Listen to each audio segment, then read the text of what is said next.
Welcome back to Royals Weekly. I am your host, Marcus Mead, and joining me as always, the film Magic Mike is based on how he paid for college. My brother Mike.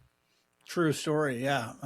I always danced to "She Works Hard for the Money" by Donna Summer as well. That was my only jam. And the ladies just started, and the men, they just started throwing bills at me. What can I say? Well, Mike, what was your character's name on stage? What'd you go by? It was, Blue Steel. I have no. I like putting you on the spot here. Yeah. We both know it was Dan Ham McLanding Rod. That was his name. And so it was a long one, but it worked. The ladies loved it. Rolled off the tongue. Anyway, enough about Mike's sordid past. We're talking a little bit about baseball here this week on Royals Weekly. We're going to review a wet and wild week from the Royals.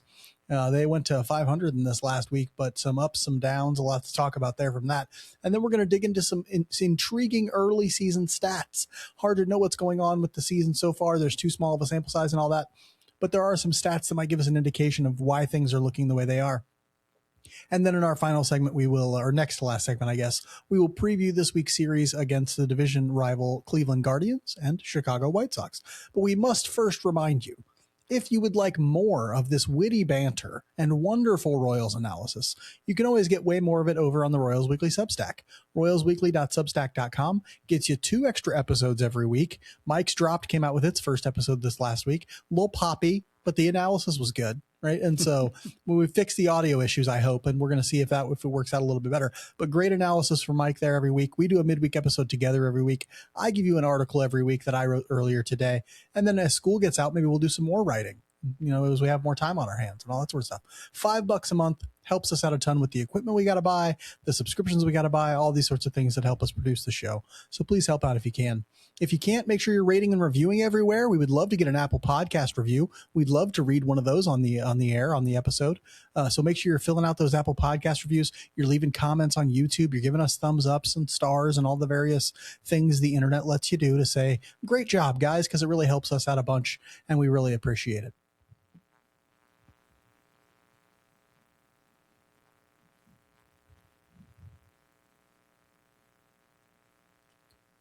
We'll start the review of last week with roster news, as we always do. There was a little bit of it this last week. I think some of it's a little old at this point, but we're going to cover it anyway. To start off the week, the Royals went ahead and moved Carlos Estevez, the 15-day injured list, with a left foot contusion. That's what they're calling it, left foot contusion. There's no injury designation for can no longer throw harder than 91.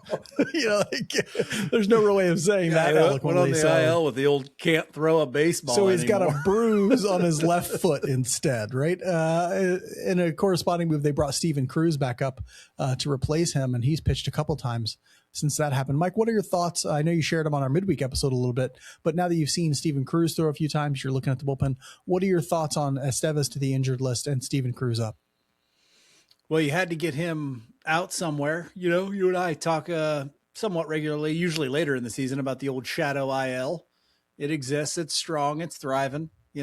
I was shocked they went with foot contusion, though, honestly, because, foot contusion makes it sound like he's not going to be able to work on anything when the whole point of this is to build up velocity for him to get back to where he was last year, because, you don't dip 5 full miles per hour on a fastball unless you are either hurt, legitimately hurt, or you just didn't have the opportunity.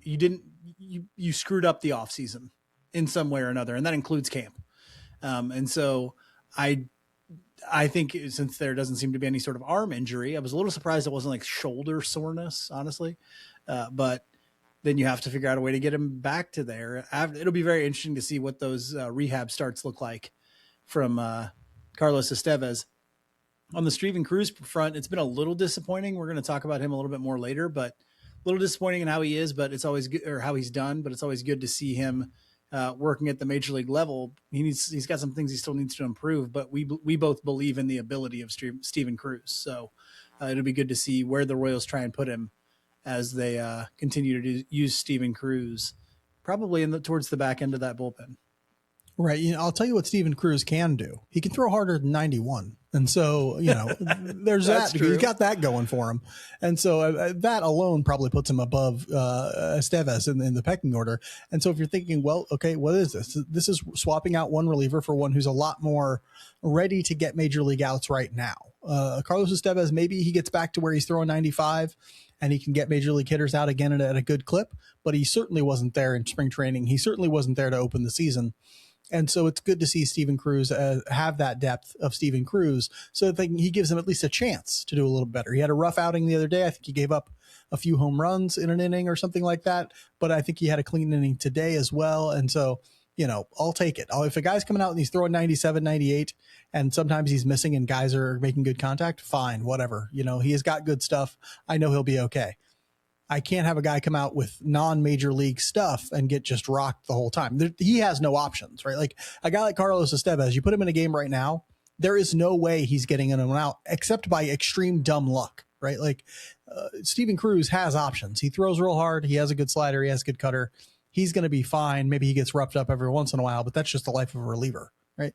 And so, I'm perfectly happy with him. Glad Estevez is going to get a chance to go down. Glad that none of this shadow IL stuff gets looked into too much. It's sort of an open secret among all clubs. Show us the bruise, Estevez. Show us the bruise. We're going to be we're conspiracy theorists. We're wearing tinfoil hats out here.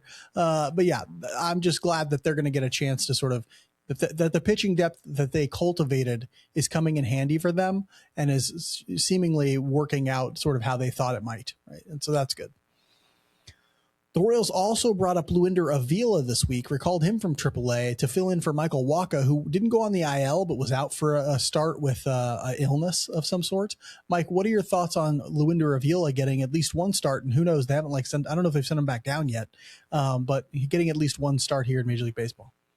Well, he wasn't great, but you could certainly see some flashes of the stuff that we saw that was very good last year in the pen that we've kind of hoped on and will continue to hope on for Luinder Avila. But if you don't throw strikes in Major League Baseball, you're going to have problems. And so that came back to bite him, but there were some good things in there too. The curveball still looks great. I thought the fastball looked pretty good when he located it, but if it's quite clear too that it plays up a little bit when he's not starting. And that's, something that he's going to either have to work on, or that may be what ultimately pushes him into a relief role.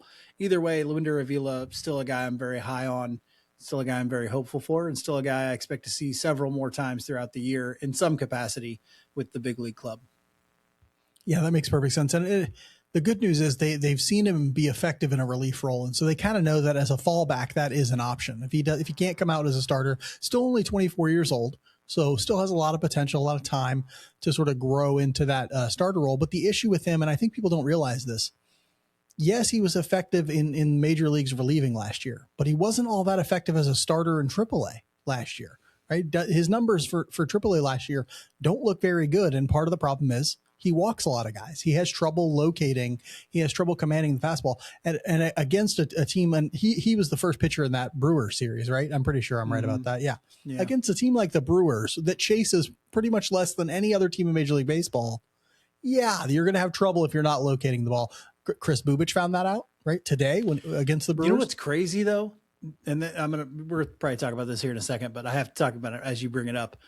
I thought they swung at more pitches outside the zone today against Chris Bubich than I ever thought they ever would. Like, they could have walked more against Bubich than they did. They could have, I am telling you. I think they had for him 8 walks total today. Wasn't just Bubich. They did. The relievers had trouble locating all of it. I was like shocked he even made it through 5 because the stuff was good. The movement was good and all that, but he couldn't find the strike zone at all. He struck out one of the right-handed hitters on 3 pitches that were outside the strike zone. And I'm going, how many Brewers are going to do that? And it was wild. I was super shocked he got through 5 with what he ended up with 7 strikeouts or something like that. And it's 7 or 8. Yeah. It's like, whoa, how is this happening? Cause he's not anywhere close to the strike zone a lot of time. Well, yeah, Luinder Avila wished the Brewers had done him as much of a favor because it was not working out for him as much. But he does still have that potential, does still have that killer curveball, and so they'll give him more of a chance to see if he can be useful for them. I will mention also that Eli Morgan didn't come up as the team's 27th man for the doubleheader that they played yesterday on Saturday, and I thought he pitched well. I thought he pitched really well out there in his relief outing. He was really good. It was nice to see him come in, and they needed those innings. I think he ended up throwing 2 or 3 innings. He threw 3 innings. Yeah, and was good during the whole time. His changeup looked ridiculous yesterday. I mean, it was really good. He got the save in that game because he pitched 3 innings. And the changeup, I hand to God, I had never heard of the man. I am a Which Royals is weird because he played for Cleveland and the Royals have played him. Right? I've never heard of the guy, and I watched almost every game. Now that means I've probably seen him pitch and just wasn't paying close enough attention, but no clue he pitched for the Royals. He comes up and I'm going, who is this guy? And I watched it and I'm like, oh my gosh, like that changeup is a legitimate pitch. And he stands way over on that left side of the rubber and falls all the way off to the left side. You're just like, this guy doesn't look like much, but man, he was effective. I went back and looked into his numbers. He had a couple decent years. He was a starter when he came into the league with Cleveland, but then he moves to the bullpen and had a couple decent years in there. Good for him. Good for Eli Morgan. And if he keeps showing out like that, he'll keep getting chances probably, I'd imagine. And maybe he finds himself in the major league bullpen on a more permanent basis. We'll see. On the field last week, it was an inconsistent week from the Royals. They went 500, but it felt like they left at least one game out there this week, I'll say. They took the first 2 games from the Twins and before dropping their chance to sweep the series. That was a little bit of a disappointing game for me. Then inconsistent offense cost them game 1 of the doubleheader against the Brewers. We talked about that with Luinder Avila. They won game 2, but a few key plays and a whopping 8. Was it 8 walks? I think it was 8 walks. I think I wrote this early. And a whopping 8 walks from the pitching staff cost them a chance at for a second series win against the Brewers. Mike, how do you make sense of the week that was for the Royals? Well, for me, it really hinged on the Brewers series. I think we did what we were supposed to do in the Twins series. Yeah, it would have been great to get that 3rd game, but to beat good teams, and you and I say this all the time, to beat good teams, you can't make mistakes. And in this Brewer series, we saw 14 walks in the 2 games they lost, 8 today, 6 in the first game of the doubleheader yesterday. We saw base running issues. Bobby gets thrown out at home today by a mile. That wasn't the real base running issue. Tyler Tolbert gets picked off while pinch running. That was the base running mistake. Bobby, the tying run, by the way, he was the tying run at the time. I don't know that Bobby going was a mistake. It was aggressive. It was a huge mistake. It wasn't a huge mistake. It was a huge mistake. Was not a huge mistake. It took a perfect throw to get him. You sent the fastest guy in Major League Baseball. The guy was standing there waiting on him. No. The catcher was standing waiting for the ball. It was a perfect throw. No, it was a perfect throw, but it didn't have to be a perfect one to get him. The ball got there way before he did because Bobby didn't get a great read on it. And then the ball was just hit too hard. 98 out of 100 times you send Bobby Witt Jr. on a hit if he's on second base. This is the one time you don't because the ball was hit really hard to the right fielder and he got a terrible jump off the bat. And then they talked about it on the thing. He takes this massively wide turn. He did take a massive wide turn. It wasn't, the catcher's just sitting there waiting. It was not that close. And that's why Bobby tried to do the avoid slide because he wasn't anywhere near being safe. Can't make that mistake, Vance Wilson. You got to be able to see it with him and stop him there. And then Tolbert's is just inexcusable. But I thought there were a couple bad reads. That's the real mistake, right? Yeah. There were other bad reads at third base too, though. Like I can't remember what it was. I think when we had the bases loaded, somebody's standing on third base trying to read the ball, and the guy from second has read that it's a hit and is on top of him and can't go home. That was for Vinny's. He ended up going home, I think. But I remember what you're talking about, though. Yeah. But here's the base running mistakes. Yes. Bobby's mistake takes a run off the board because either the next batter or the batter after that wild pitch, Bobby would have scored on it. Yeah. Yeah.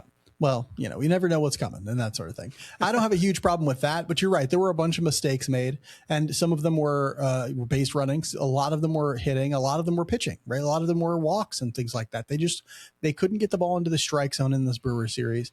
And that was rough. It's rough because the Royals clearly aren't as good as the Brewers, and that's who they aspire to be. They want to be the Brewers. They want to be the Brewers as an organization. They want to be the Brewers as a team. They want that level of play, and right now they're not there. I think maybe we imagined that with the coaching changes and some personnel changes and stuff like that, that maybe they would be the Brewers when the season started. But it's clear that that's not the case, right? Like they're still working into that. There's still a chance that they could become that throughout the course of the season. But right now, they're just not there yet as they try and transition to a club that, one, whose hitters have way more patience, like the Brewers do. Two, whose pitchers don't issue a bunch of walks. They've had more success with that last year and the year before that, but they're regressing a little bit so far this year.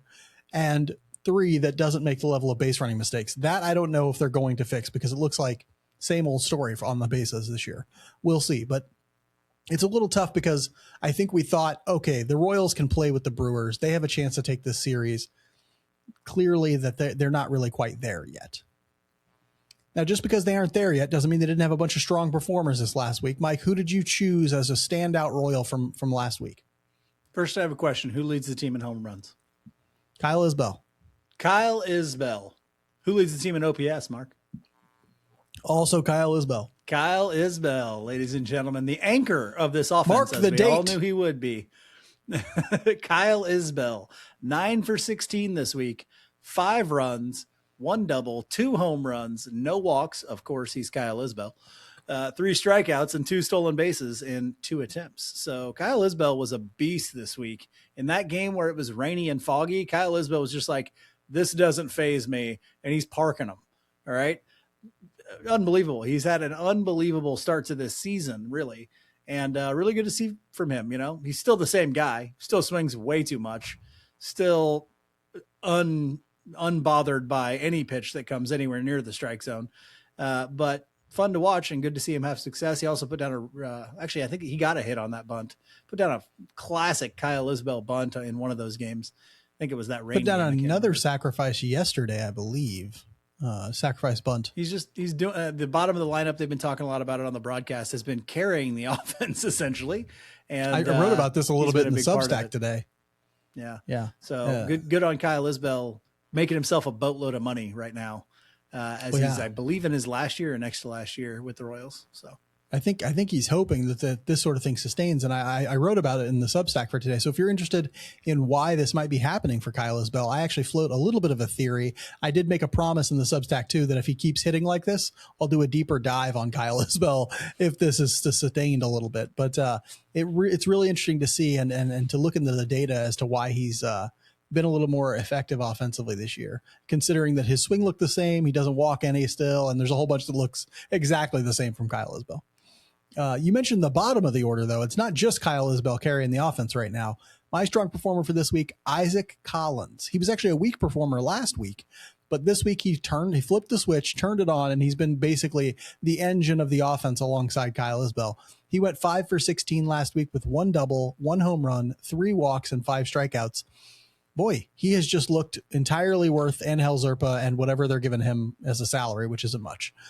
He's just, getting on base.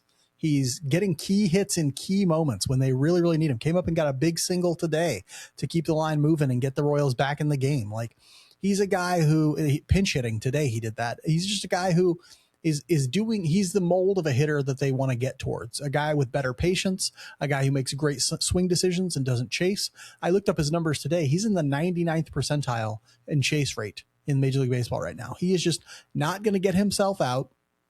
Going to put the ball in play, going to look to pull it hard down the line so he can get some extra base hits.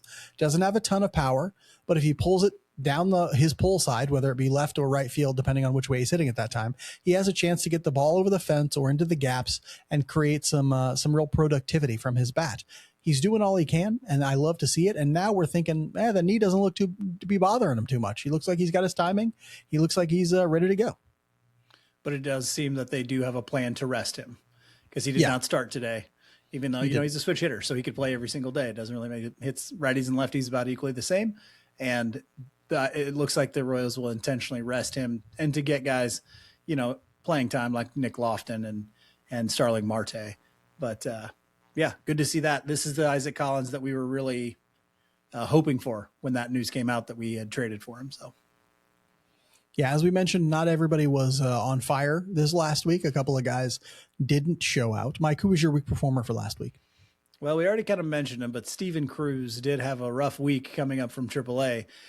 He threw 3 2/3 innings pitched. Now, all of this stuff that he gave up was all in the Twins game, but don't be like deceived by that. Okay. 3 hits, 3 earned runs, 3 home runs in that 1 inning against the Twins. I think he had 3 innings against the Twins, or I can't remember. He ended up giving 3 home runs though, 2 walks and 4 strikeouts. He had a clean inning today, but it didn't look all that good. It was not all that impressive. He walked another guy today. He got a couple, I think he gave up at least 1 hit. Like, it wasn't like a super clean, like, hey, I did great in this, dominated these guys for an inning. So I'm still not worried about him. I worry about his arm angle sometimes because it's a little lower than I would want it from a big, tall guy like that, but that's a whole nother story. So hopefully Steven Cruz can kind of get more comfortable if he stays in Major League Baseball for a little bit longer. Yeah, Cruz is going to be an important element for that bullpen, frankly. Like, especially if, they're going to have some injury. That's a thing that's going to happen. They're going to have some attrition, some guys who aren't pitching all that well sometimes. They're going to need him to be a really flexible kind of guy who's comfortable going back and forth from Omaha, because his options make him so valuable in that they can sort of give him flexibility to move him up and down, and he's going to have to show up and just perform, right? Because this is a team that has high expectations, and this is a team that has hopes of going to the playoffs. They need him to be better. Well, he needs to see it as I'm competing against Luinder Avila as well and Mason Black for being that opportunity to come up and fill in spots. You want to play in Major League Baseball. There's other guys down there that look like they can play. Like Eli Morgan, you're competing against those guys. So, and he's got Major League experience. So I think Mason Black does too, if I'm not mistaken. So I think so. Yeah. So yeah, he needs to be able to show out when he's here. Another guy the Royals desperately need to show out. Basically, if he doesn't show out, it's over. It's all over. That's Bobby Witt Jr. Start planning vacations for end of October. Yeah, Bobby Witt Jr. is my weak performer for last week because he didn't play very well. Honestly, he has the moments where he flashes, like, because he's got immense talent and he's amazingly good, but he was not great last week. He went 3 for 18 with 0 extra base hits, 3 walks, 5 strikeouts, 2 stolen bases. He just, and there was I should give credit. I think the Royals Rundown podcast put up an interesting look at his bat tracking metrics on StatCast and how they've changed from last year. It looks like he is dead set against pulling the ball in the air this year. And that's the number one. That's what I looked up today for this. I was like, he is not pulling the ball at all. It's down it's down 15%. Part of that is that he's getting behind in so many counts that he's just trying to go the other way with 2 strikes. And he's doing that somewhat effectively. So he's got a bunch of singles this year, but he's not hitting for any power whatsoever. And that's because he's not pulling the ball at all. And he's not pulling it in the air really at all. Right. And that is his key to success. He has good power. He doesn't have Aaron Judge power, and he's not playing in an Aaron Judge park. So he can't just hit the ball in the air to the opposite field and count on it going out. Right. And so he's just he's not in a groove. He's not confident either. I mean, you can see him taking pitches right down the middle for strike 3. You can see him just swinging at pitches he should never be swinging at. He's not locked in at all to any degree. And he needs a day or something. I don't know what it's going to take, but it starts with his approach. He's got to get better at forcing pitchers to come middle in to him so that he can pull balls. He can turn on them and pull them. His bat speed is down a little bit. He's not in the groove. His swing is clearly not where he wants it to be, because if it were, he would be trying to force pitchers to come middle into him. He'd be turning on those pitches and he'd be crushing them for doubles and home runs down the line, just like Maikel Garcia is doing. We've seen Maikel Garcia do it today, right? And Bobby needs to be following that same sort of approach, but for some reason he can't force pitchers to come in on him because he's not patient enough, and it's just not helping, right? Hopefully he can sort of figure that out. I don't know, that it should be a 5-alarm fire inside the Royals clubhouse and with their coaching staff. Our best hitter isn't hitting. We need to do something, because until he starts hitting a groove, they're nowhere offensively, nowhere. I mean, they could be okay if everyone else in the lineup was hitting, but Vinny's not hitting either. Salvador Perez is on hit and miss. Jack is okay, pretty good, not all the time good. And so without Bobby, it's a sinking ship. They need to really plug that hole. Mike, it was a weird week, up and down, a lot of roller coaster type stuff. What do you got for us as a theme?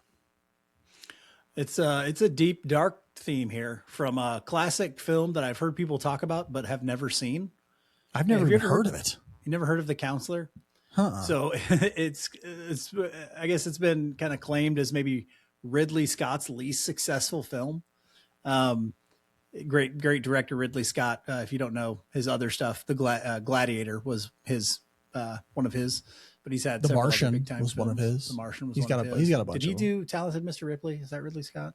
Can't remember. I can't remember anything. But it's called The Counselor. It stars Michael Fassbender. It's about a lawyer who gets kind of caught up with Mexican drug cartels. But there's a quote from it that I saw today. I was like, oh, that's a good one for this. Here's the quote. It's funny how one's life can come to a point, one choice. And if it's the wrong choice, then the rest of your life is just the cleanup. That's what those 2 losses in the Brewers series felt like to me.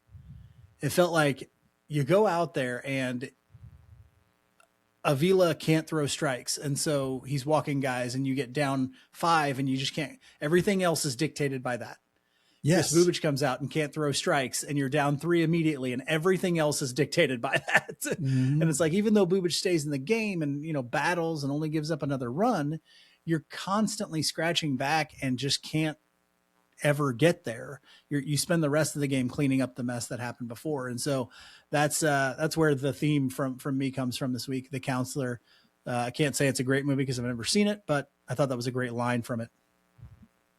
Yes, very apt description of how both of those games feel, because when you're playing a team as good as the Brewers, they're not going to let their foot off the gas or anything like that to let you retake the lead. Yeah, the Royals scrapped back and got back within a run a couple of times, stuff like that. But you're constantly sort of doing this makeup work of well, we're down 3, now we're down 2, now we're down 4. It's like, well, yeah, it's tough. It's tough there. My theme also has something to do with just being right there on the edge of having a good week, but then it kind of didn't happen, right? And I'm a much more basic person than Mike and much more simple minded. And so I'm with a Lady Gaga lyric, right? And so Mike, could you give me an unts real quick? I'm going to sing this lyric. Okay. Yes. Thank you for that. Ready? Is it Gaga beat? That's perfect. I'm on the edge of glory, and I'm hanging on a moment of truth. That's my best Gaga. You're welcome, audience. She's going to sue us, not because we used her music, because Marc was just terrible. No. She's a huge fan of the show. We know that.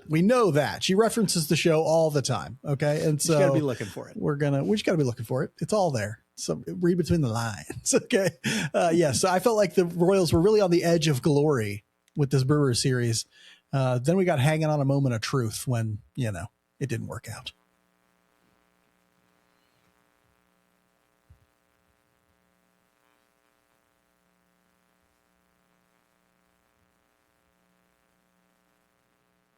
Royals Weekly is brought to you by All in Physical Therapy, who don't just offer the best in physical therapy in the Kansas City Metro. They also offer the best in summer speed and conditioning programs for youth athletes who want to make big gains this summer. Come out looking like Mr. T from Rocky 3. That's right. Your kid is going to be Clubber Lang. Clubber Lang, everybody. If your child is interested in getting the most out of their athleticism, check out videos on All In's summer speed and conditioning program on their Instagram feed. They put them out there all the time. And of course, All In always offers the best in physical therapy for post-surgery or athletic injury patients. You'll want to get some of that physical therapy. They offer a personalized one-on-one experience to meet your specific therapy goals. Yes, one-on-one. Who wants group physical therapy? It's hard enough to do physical therapy. Now I got to listen to Janice complain the whole time? No, thank you. No, thank you. It's Janice. It's not Janice. Nobody pronounces it that way. Learn more about how All In Physical Therapy can get your body on track at allin-pt.com. That's ALLIN-pt.com. Or give them a call at 816-427-5300. That's 816-427-5300. All In Physical Therapy, your recovery goals are their number one priority.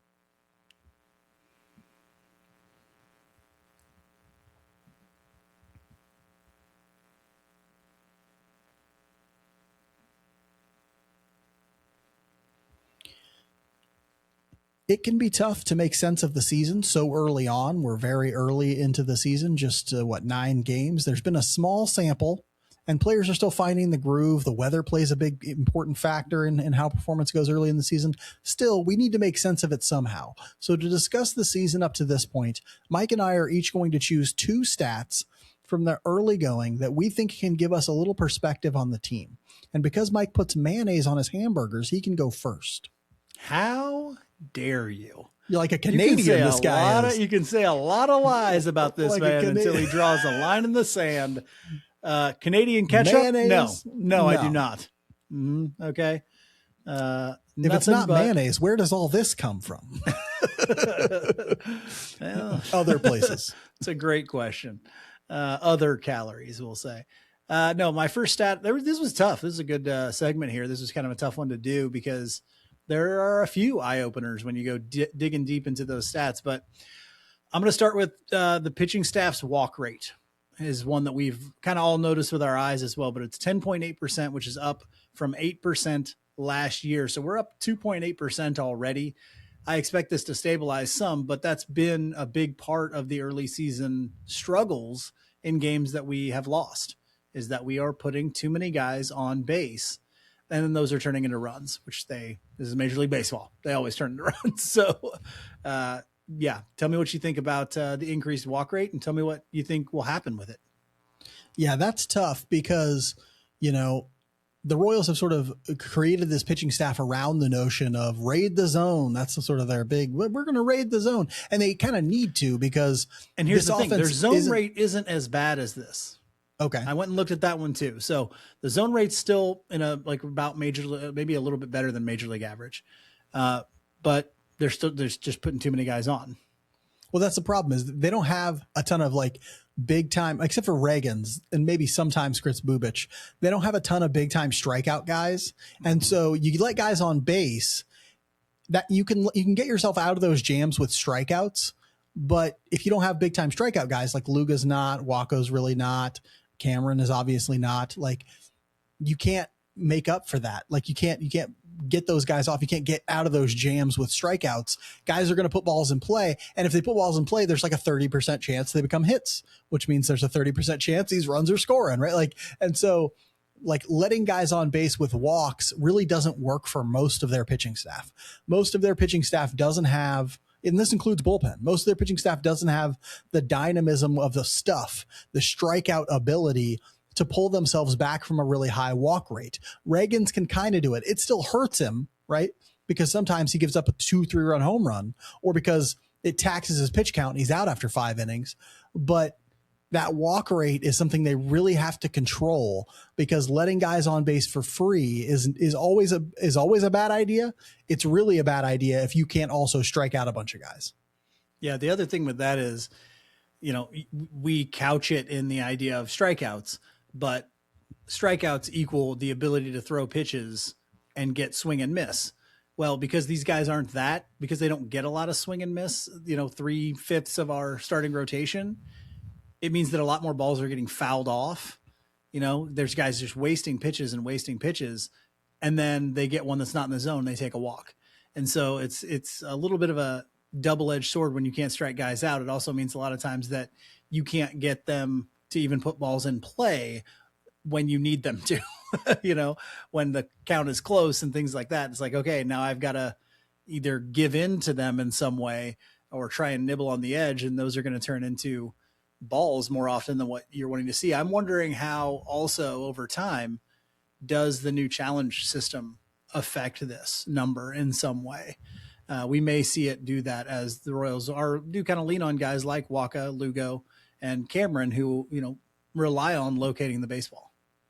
And here's the thing, you can have successful starting rotations who have that raid the zone, that spend more time in the strike zone, even if they're not big time swing and miss. The Minnesota Twins did this for a number of years, where they had just had a ton of strike throwers who, they were going to give up some more hits maybe, but they were going to keep guys off base with walks and things like that. They were going to do some weak contact, and you'd be, really good as a pitching staff because you're not letting anybody on base via the walk, right?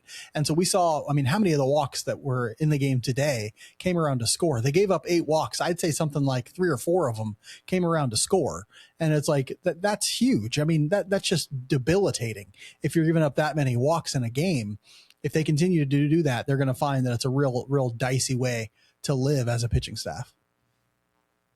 The stat that I'm going with is sort of related to that, but it's on the hitting side, right? Like today, I had a lot of people on Twitter and stuff sort of complaining about the offense's output and stuff like that. And I had this impulse to kind of defend the offense, because I think what they're doing is transitioning to a new style of hitting for a lot of them, like one that's more patient and selective, because they're trying to cut down on the chase.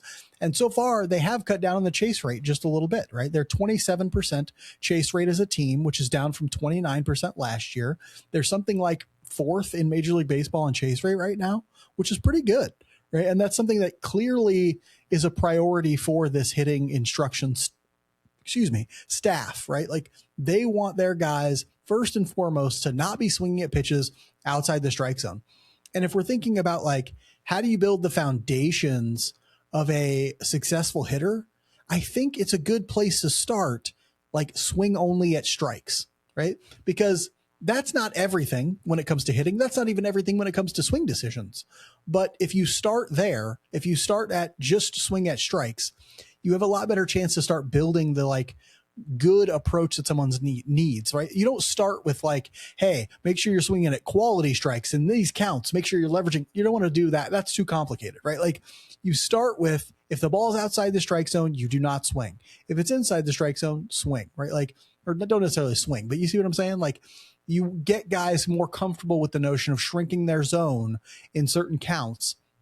And that shows up in chase rate first. I think they're still transitioning to that, which is why guys aren't super comfortable. I think Bobby Witt Jr. isn't super comfortable, in part because he's trying to be a more patient hitter, in part because he's trying to chase less, right? I think that's having an impact on him. Jack too. Jack too. Absolutely. Absolutely. And I think that's probably part of the reason why we haven't seen any real sort of power outcomes from Jack yet either, is when you make big changes like that. And I think there was some actual swing mechanic changes for Jack too, but I think they shortened. What I think is they just shortened his swing just a little bit, I think, to help him with the new approach. But what you're seeing is that lack of confidence means you're not getting out in front of the ball. And that means you're not pulling the ball. That means you're not putting the ball out. And yes, Jack Caglione could hit to the opposite field and hit him out. He's got the power to do that, but his also manifests in the fact that he then also doesn't lift the ball all that much. And so I think it's the same thing. I think these guys I think it's a phenomenal thing to do. I think it's a smart thing to do. And maybe guys get more comfortable with it as the season goes on.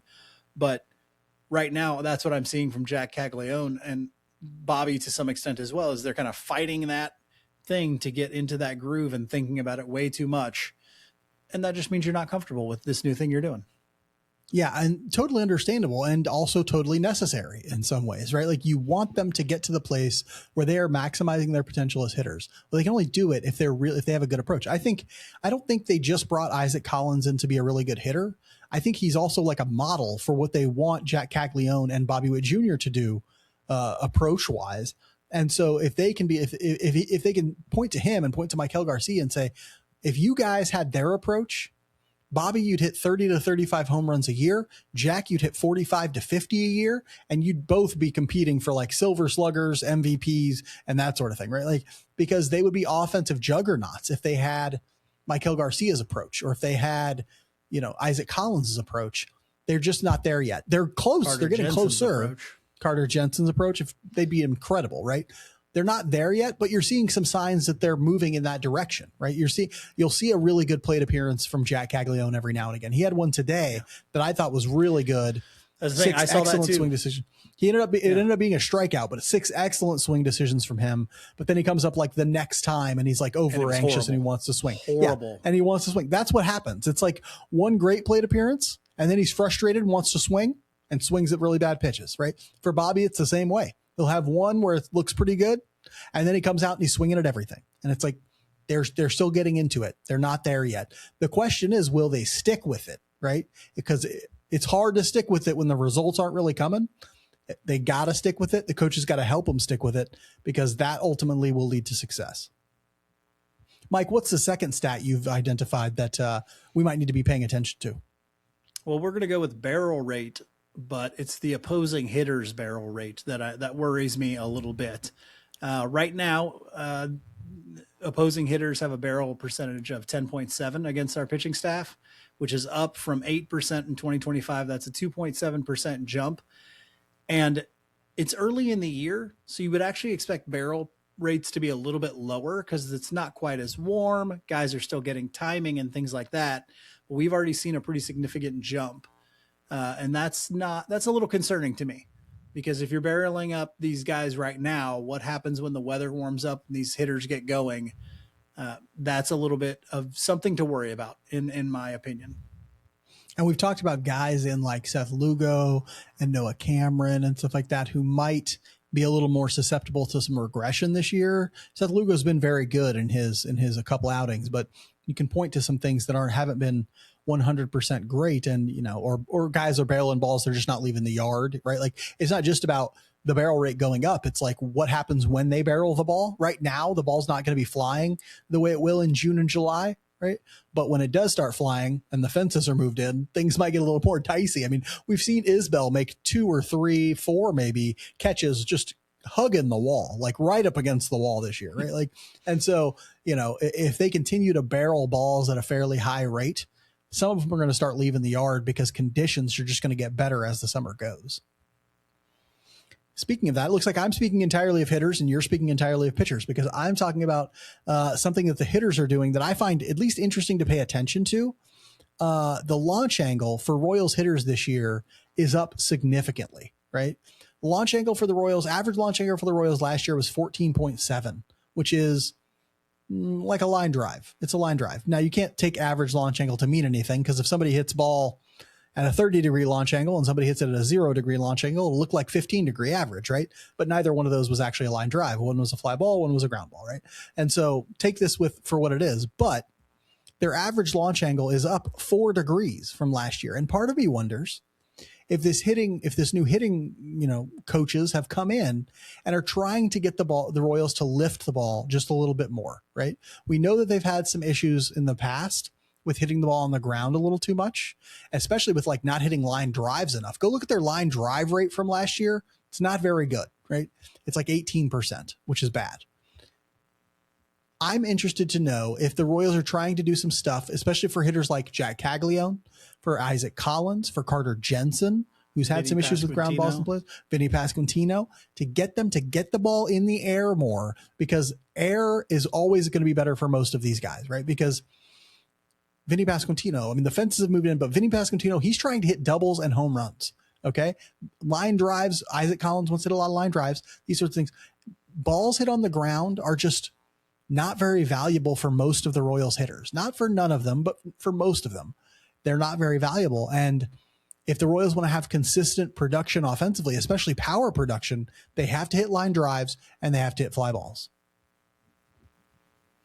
Mike, what is your response to that? That's my response. I couldn't agree more. Like, the comfortability, the timing, we've seen a lot of pop-ups from guys like Bobby. That's going to skew that number quite a bit. But yeah, I couldn't agree more. I think that's why I threw in Vinny Pasquantino's name. We've seen him in the past hit a lot of ground balls. Those are never going to be good for him. But we saw last year, what can it do for a guy when you pull the ball and lift the ball a little bit more? Look at Maikel Garcia's year last year. Look at what he's done so far this year. I mean, he's pulling the ball, he's putting it in the air, and he's, having big time success. That's a pretty simple one. I think it's becoming now common knowledge that people understand in baseball. We know the best outcomes come from hitting when you're pulling the ball and lifting it in the air. That's just plain and simple. The only time you're really looking to go the other way in that traditional sense of the word is if you're doing something late in a game to manufacture a single run, or you have 2 strikes on you and you're not in an advantageous count. That's really the only time you should ever be looking to hit the ball the other way.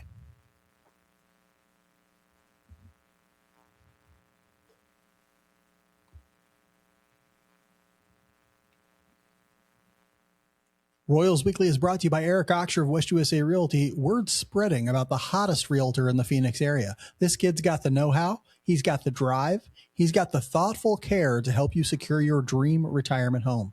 And let's face it, Phoenix is a dream. Sun, golf, baseball. I'm not sure what anyone else lives for, but sun, golf, and baseball. It seems like everything a life needs. Wendy's? Right there. Wendy's is good. Eric Oxer ranked in the top 3% of agents in all of Arizona in the first quarter of 2026. Our boy is killing it in the entire state of Arizona. Why?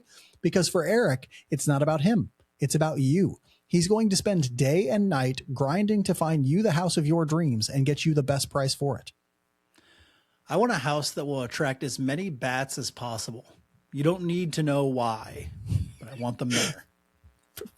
Find Eric Oxher of West USA Realty online at ericoxher.com. That's ERICKAUXIER.com. Or just give him a call or shoot him a text at 480-383-9745.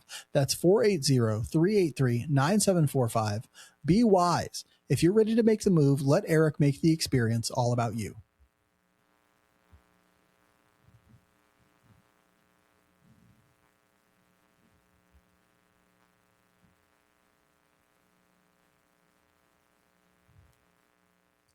The Royals start this week with a short 3-game road trip to Cleveland, followed by a 4-gamer at home against the White Sox. Good chance to pick up some wins, especially in that second series. Mike, tell us about the Drew Carey's favorite baseball team, the Cleveland Guardians. Oh, I'd love to tell you about the Cleveland Guardians. Guardians are 6-4, first in the AL Central, a place that they've become quite accustomed to in the recent past. In game 1 there, it'll be Michael Wacha versus Tanner Bybee, a 27-year-old righty out of Cal State Fullerton. He started 2 games so far this year with a 4.00 ERA and a 1.38 whip. He's got a cutter, a 4-seam fastball that's 94-95, a changeup, a sinker, a curveball, and a sweeper. He does throw the cutter and the 4-seamer about 65% of the time, and both of those have been hit relatively hard. But hitters have struggled against his changeup, which is the pitch he throws third most. We've seen Tanner Bybee quite a bit in the last couple of years, so hopefully we've got some familiarity there. Seen this next guy quite a bit over the last couple of years as well. It'll be Noah Cameron versus Gavin Williams in game 2. The 26-year-old righty out of East Carolina. He's also started 2 games with a 2.25 ERA and a 1.08 whip. They were really counting on Gavin Williams as a big-time prospect for them coming up. Didn't he get hurt, I think? And then he's struggled coming back from that. He struggled a little bit. Right. Yeah. Struggled a little bit last year coming back from an injury, maybe. 4-seam fastball at 97-98, a curveball, a cutter, a sinker, and a sweeper. The velocity is up on the fastball from last year, so that's been more effective for him. Has high walk rates, though. Last year and so far this year, boys got to stay patient to make sure that they're not swinging at things outside the zone. And that third game, we'll see Cole Reagans go against Joey Cantillo, the 26-year-old lefty out of Kailua High School in Hawaii. 2 games started at a 3.00 ERA and a 1.44 whip. Not a hard thrower at just 92 miles per hour on his 4-seam fastball. He's got a changeup, a slider, and a curveball, but he's got elite extension in the 94th percentile, so the fastball plays up a little bit. Another high walk rate guy, but he gets quite a bit of strikeouts as well. So the boys will have maybe a high strikeout game there with Reagans on the mound for us and Cantillo on the mound for them, but should be a strong, interesting series to go up against Cleveland for the first time this year. Hey, here's an idea. Don't let Jose Ramirez beat you. That's a good one. That usually works as an idea. But we'll see if they end up every time. We'll see if that ends up. Yeah, that'd be wild. Anyway, after that, the Royals head back home for a 4-game series against the White Sox. So we get a game every single night this week. That's good. I could use a week full of baseball this week. Chicago White Sox come in 4-5, tied for 3rd in the AL Central with your Kansas City Royals. Offensively, they have not been great this year. They have an 84 weighted runs created plus, which is 24th in Major League Baseball, but they are getting a phenomenal, I guess we'll call it a rookie season from, I'm going to mispronounce this name, but I'm going to do my best. Minataka Murakami, a Japanese player that the White Sox just signed this offseason. He has been crushing it.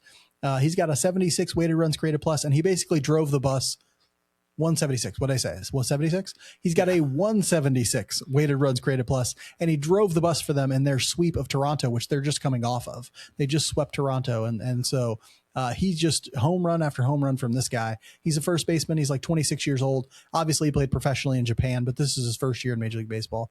Also getting a good year from Miguel Vargas, a 163 weighted runs created plus.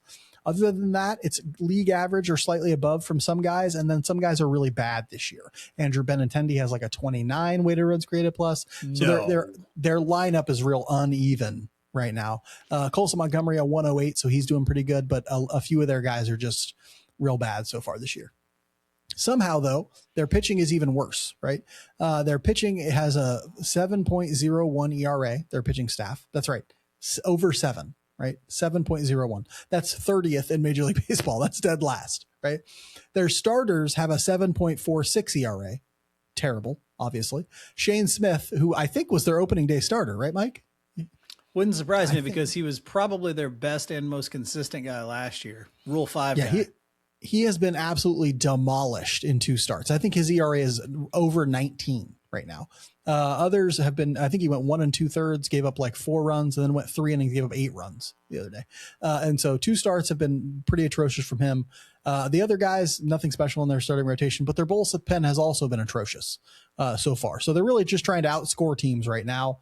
But somehow they've managed to get to 4 and 5. We'll see. Hopefully the Royals, boy, they should hopefully win that series. But we'll see if they can get that done.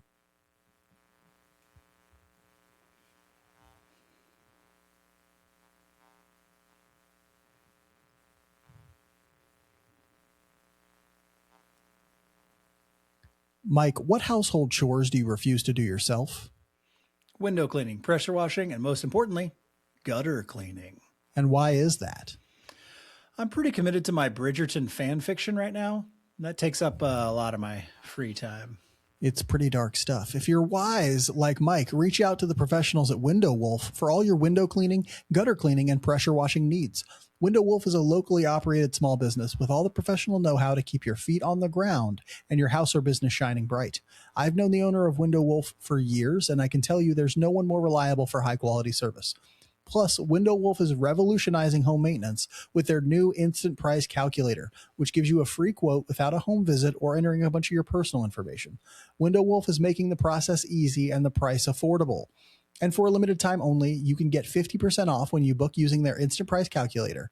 Just visit windowwolf.com. That's windowwolf.com and use the code Royals50. That's Royals50, no spaces, when using the instant price calculator and save big bucks on quality service. I can get 50% off and I don't have to risk falling to my death. Sign me up. Free money and you don't die. That sounds great to me. Be smart. Let the pack handle your pains with Window Wolf.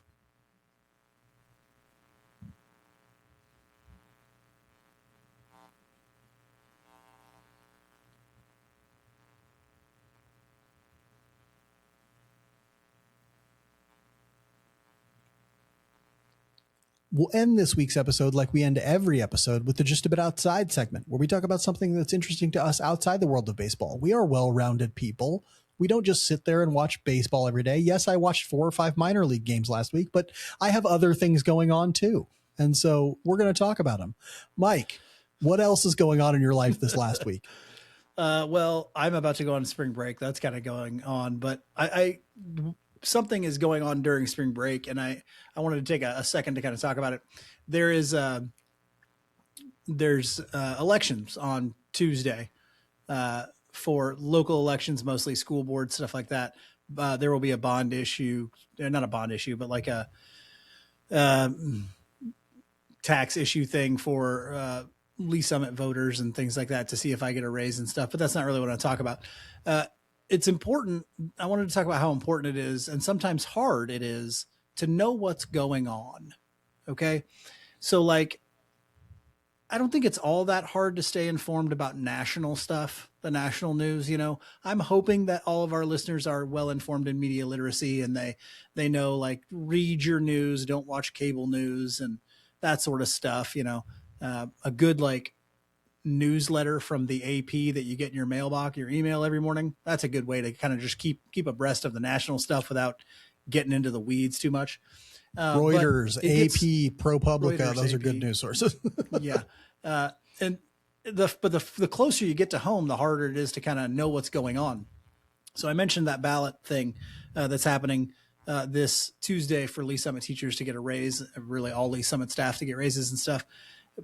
The thing that kind of occurs to me is that, you know, the taxpayers are going to go vote on this to see if they want to pay like a little bit more basically in property taxes to give everybody a raise.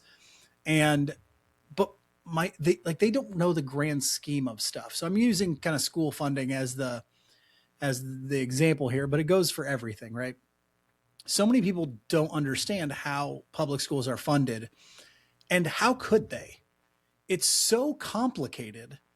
And that's not just public schools. This is everything that we have is so complicated when it comes to tax rules and how taxes are collected and where they come from and who they come from and all these different things, that you often may be voting for something and thinking, and maybe you know about that one thing, but you don't know about the grander scheme of things or how it fits in. So Lee Summit voters are going to go vote on this thing on Tuesday.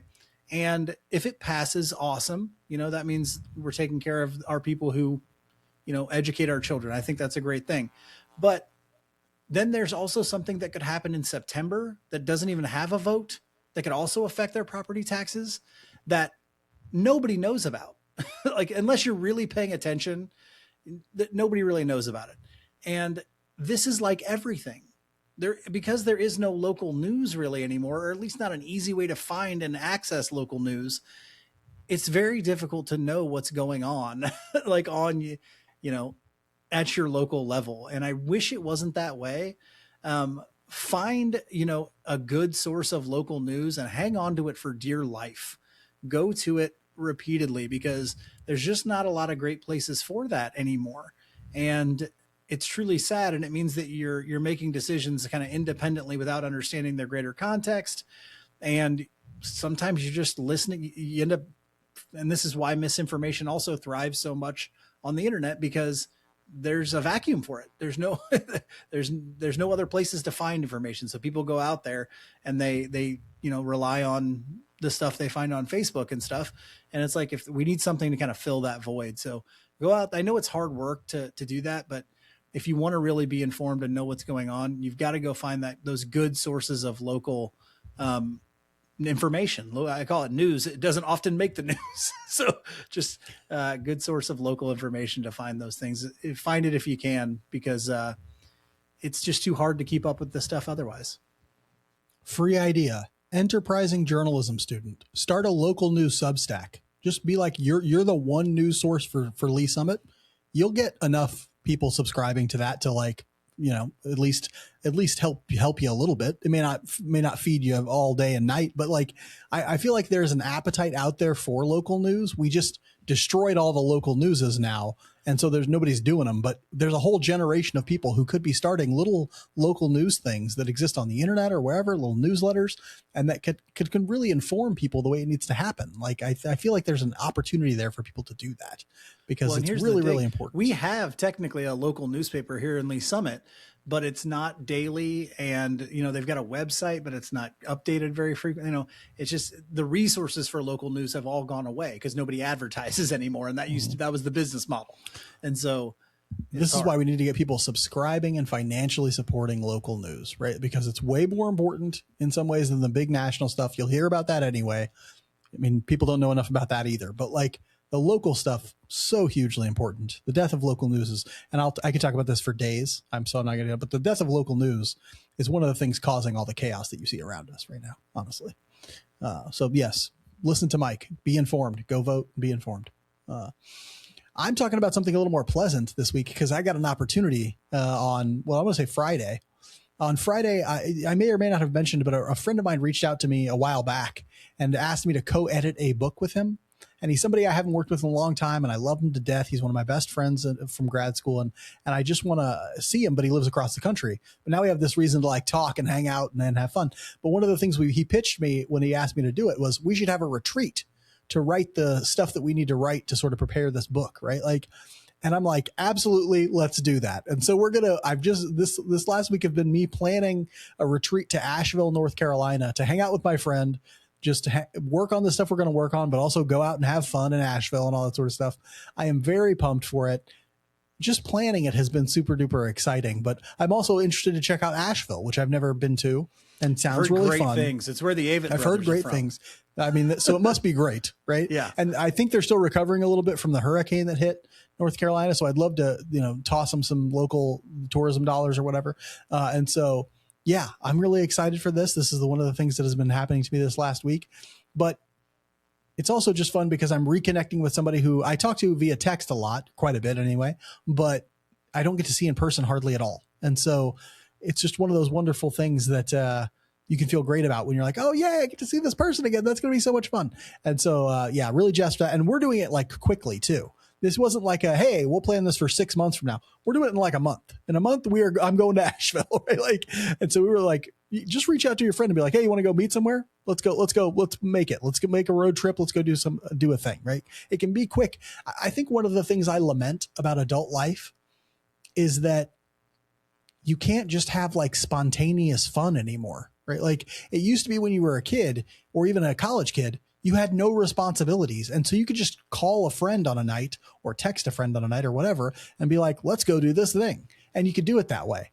But when you're 40, like I am, everybody's got 1,000 responsibilities. You got to get on their calendar like months in advance or something. It was nice to feel that notion of just like, we're going to quick plan a retreat to Asheville and we're going to go, right? Like, yeah, we had to schedule around some stuff because we are still adults, but it felt more spontaneous than a lot of the things that I normally do. And I like that.